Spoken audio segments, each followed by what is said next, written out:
Welcome to the IT Career Energizer podcast. For anyone who wants to build and grow a career in IT, develop and improve your strengths and skills, be inspired and motivated by the successes of others, manage your career progression, and achieve your IT career goals. And now, your host, Phil Burgess. Welcome to the 161st episode of the IT Career Energizer podcast. My guest on today's show is Fran Buontempo. Fran is editor of the ACCU's Overload magazine. Fran has been programming in C++ for over a decade and also knows C# and Python. And Fran has also written a book about how to program your way out of a paper bag. So welcome to the show, Fran. Thank you. Great. So first thing I want to ask you about is your role as editor of the Overload magazine and how long you've been doing that? I've been doing it for at least 5 years. It might be more like 7. I can't remember. Right. And how did you manage to get into that? I've been a member of the ACCU for a long time now, well over 20 years, and just gradually started joining in some of the members' activities like code critiques and writing book reviews. And I'd written 1 or 2 articles for Overload and the members-only magazine Seaview. And the last guy who was the editor wanted to step down and asked for volunteers. So I stupidly volunteered, and here I am. Right. Okay. In terms of the readership or following of the magazine, how broad or what's its reach? I'm not sure, really. The Overload one you can see online via accu.org, so it reaches far more than just the number of members we've got. I know we've got members in the UK, in the States, in Australia, so worldwide audience. I think it's a few hundred members who've been members for years, but I suspect we're reaching 1,000 or so people each time. Okay, that's good. I mean, how often do you publish as well? So it's every 2 months. 1 month it's Overload, and then the other month is the members-only magazine. So this is just as I get one out of the door, I need to start seeking out new offerings and articles. A bit of a conveyor belt. Yeah, production line. Indeed, yes. Okay, and in terms of your book as well, so learning to program your way out of a paper bag, how did that come about? Again, this started by me writing a few articles and giving a few talks. What actually happened was I was interviewing with some people at work once, and we came out and the person I'd been interviewing with said that candidate couldn't code their way out of a paper bag, which is one of those throwaway comments. And I thought, I can't code my way out of a paper bag. What does that even mean? Now, I did a PhD in machine learning years ago, and there were some techniques I wanted to practice. So I used some genetic algorithms. And also I wanted to spend some time learning more. So I read up on swarm algorithms and various other AI machine learning techniques. And I've got loads of examples of things moving out of a paper bag. The official title is something like Genetic Algorithms and Machine Learning for Programmers, but that's a bit of a mouthful. Yes, so indeed. I basically pulled together some of the talks I've previously given at conferences and learnt some new things as well. And there we go. Right, so you're confident now that you can program your way out of a paper bag, presumably? I am. After my first talk, which was at an ACCU conference, I got the audience to sign a certificate if they thought I'd done well enough. So I've even got a certificate showing I can code my way out of a paper bag. Fantastic. Great. Okay. So, Fran, can you perhaps share a career tip with the audience, one they may not know and perhaps should? Something I've been thinking a lot about recently is imposter syndrome. So the idea that you suddenly find yourself maybe editing a magazine or giving a talk or writing a book and you go, I'm a fraud. I don't know what I'm talking about. And loads of people have been talking about imposter syndrome.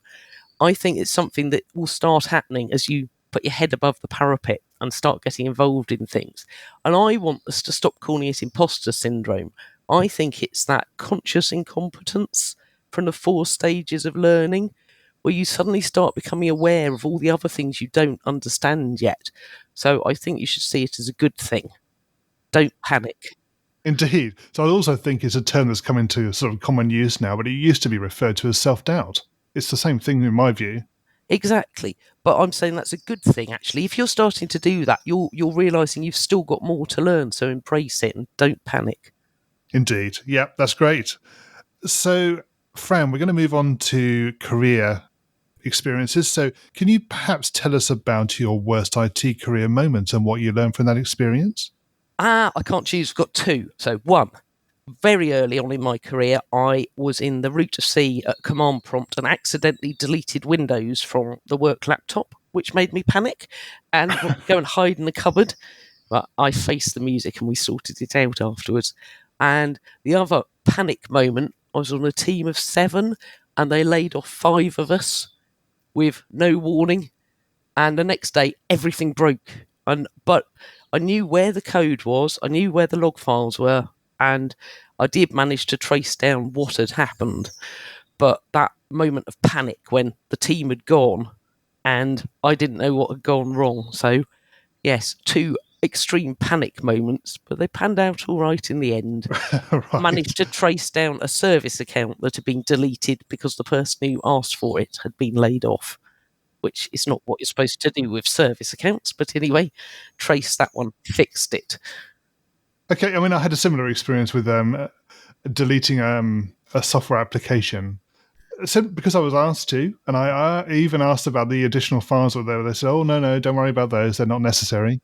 And of course, went about deleting and reinstalling the application, and the files are gone. And they said, "Oh, we needed those." Yes. Whoops. Oh dear. So yes, should have taken a backup. I think was the Yeah. the learning from that. Cool. Okay. So moving on from worst moments, can you perhaps tell us about your IT career highlight? Well, I mentioned just now my signed certificate saying I can code my way out of a paper bag, so I'm quite proud of that. The things that are pleasing me the most at the moment are human interaction things. So just sometimes stick my nose in Stack Overflow, and every now and again I watch someone being given a load of grief for a badly asked question. But if you try and push and make things better, if someone says thank you afterwards, that's just heartwarming. Or I've had some opportunities to mentor people, and just watching them get better than me is just really cool. So watching people grow and flourish is really exciting. It is, yeah. Presumably you get feedback from your conference speaking as well. Yes, and some book reviews and things. Yeah. That's always awkward. So yeah, that someone is going to hate what you do, no matter what. But some people like what you do as well. So you need to manage to just be quite zen about how you read the feedback. And if someone didn't like it, try and think, well, what could I have done to make them happier? But bear in mind the positive feedback as well. Yeah. There's always get clues about how to improve and things, but yeah, just be stoical about it. Read it and have a think. I think, yes, not everybody will like everything you do. But somebody I particularly follow talks about this balance. So for every sort of one extreme ardent follower of yours, you're going to get somebody in the opposite end of the spectrum. Yeah, haters gonna hate, as they say. Exactly. Good. Okay, so in terms of the IT industry and careers in IT, what is it that excites you about the future? I don't know where to start. There's loads of innovation going on. So on one hand, just watching C++ since C++11 has been really interesting. I think C++ had hit a point where it was only old people like me who were doing it, and it was really hard to teach. But the innovations that have been happening as the language has changed, I'm now seeing a huge audience of younger people getting involved, giving podcasts, talking about things, writing blogs. And yeah, the language changing is really interesting. But Yeah. machine learning and AI stuff as well is really interesting. There's lots of lies about it in the news and people don't really understand how it works. But there's so many innovations going on there. But I think all throughout the whole of IT and computing history, there's always been some exciting innovations happening. You'll always have new things to learn. Exactly. Yeah, new opportunities are going to occur as well. So there are now that people are doing things that 10 years ago we wouldn't have even considered. And of course, the same is going to happen as we move forward with the new technologies and new ways of thinking. Yes, yes. Okay, we're going to go into the reveal round now. We're going to find out a little bit more about you and the way you think. Are you ready for this? Okay, yep, go. So, what first attracted you to a career in IT? Unemployment, basically. How was that for a thing? So I'd learnt to program computers a bit at home on my dad's computer when I was a teenager. And then I'd gone on to do maths and philosophy at university and was a secondary school maths teacher for about 3 years, which didn't work out very well. I ended up unemployed for a bit and I thought, hang on, you can get a job in IT. I don't have the programming experience that everyone's requiring. I haven't got a comp sci degree. What am I going to do about this? And I went to a local college and did a City and Guilds course in C programming for just a few weeks. And that was enough to be able to score an interview at a local company. And they took me on. They made me read K&R's C programming language book in my first week and start writing a few little snippets of C. And then I went on to learn C++. But yeah, just that patch of, what am I going to do? I've chosen the wrong career and it's not worked out. Gave me space to think about things. Well, presumably that experience of reading the book and beginning to program, obviously it sort of engaged you and made you believe that this is what you wanted to do. I was so lucky to get the job, though perhaps I created my own luck a bit just by being interested in this and doing the evening course to learn some basics.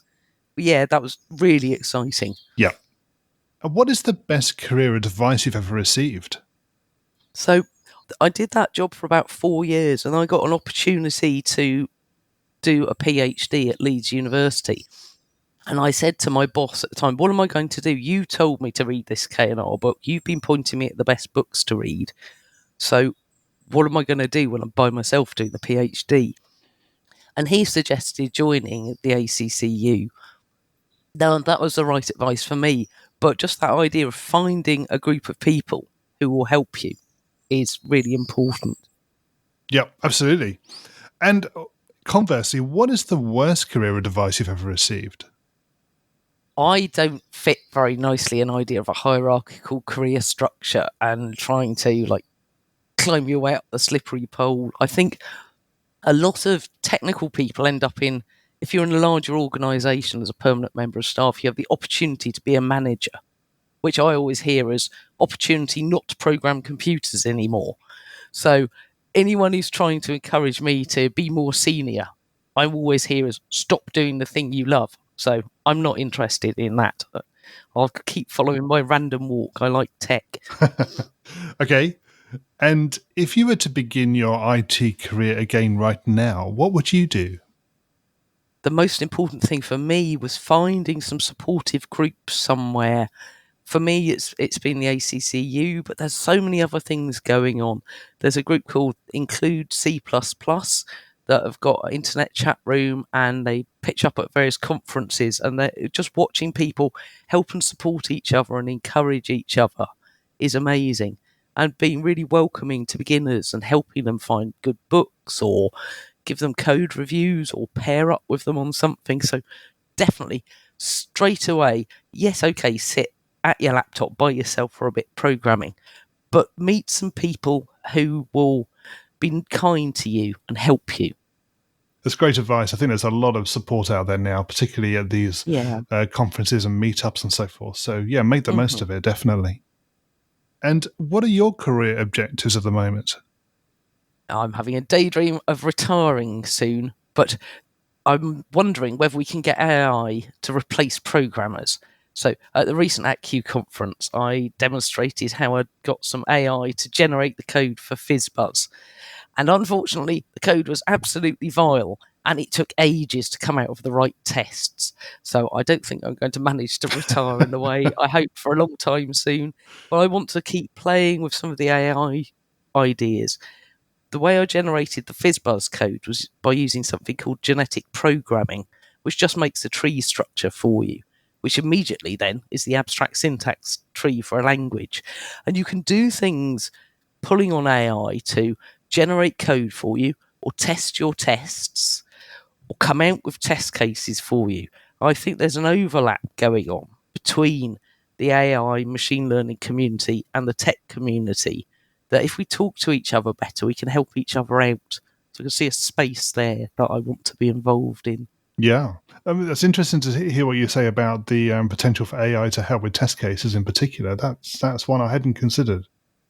If you look at things like property-based testing, where you state some properties that work, you can then try and seek out some numbers or strings that will fail the cases. And if you do that in a guided way, you are starting to pull on some stats AI stuff. And then simple things like fuzzers. I think a lot of machine learning and AI involves doing something random and seeing what happens.